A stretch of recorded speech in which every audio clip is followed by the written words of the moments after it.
Now let's move into editing the slides. The slide editor has, in my opinion, gotten a lot better. I have a trackpad, so I can like zoom in and out. Um, you can also use the like custom percentages if you want. There's rulers that you can turn on and off. You can turn on a grid if you want. That's a pretty ugly grid, but you can do that so you can see align things nicer. You can turn on a checkerboard background um, if you want to. And then you've also got guidelines that you can turn on. Um, so if there's template guidelines, you can do that, or slide guidelines.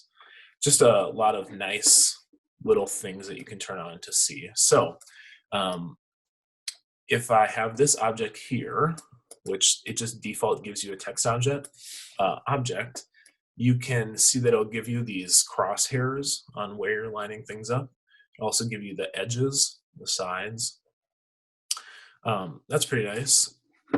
The way to add things now has changed. It's this little plus button up in the corner. So you can add a text, a shape, and it'll give you all these shapes. A media layer, that's what's in your media bin. So images, videos. If we have live video input, which we don't, or a web browser, for those of you that love that. It still doesn't work very well, by the way, but it's there.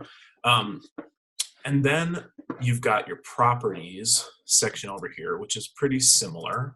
And this property section follows whatever object you are selected on. So right now, we've got the text selected. So there's all these text styles, but this also can become a shape. So we've got shape controls here. We can do whatever we want with that. And then there's build options where you can choose to have like this piece fly in or transition in, anything like that, or amoeba in like a build order, which that's not new, but it's just there now. The other thing that is more accessible now that was available previously but is now easier to use is this objects section. This is, if you're familiar with like Photoshop, this is where layering comes in. So I just inserted this rectangle and it went right on top of my text, but I don't want that. So what I can do is right click on it and send it to back, or I can send this to back. But what I can also do is click on it or not even select it and just use this and rearrange it here.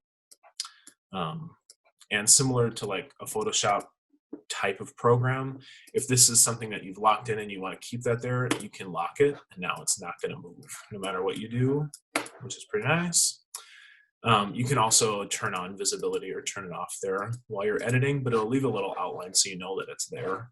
We'll just quickly talk about the reflow editor. I don't know if you all use this or not, or even know about it, but it's the same as it used to be. This is just where we can quickly edit text instead of having to go into the editor of this song and going into this text box and changing this word to be spelled correctly.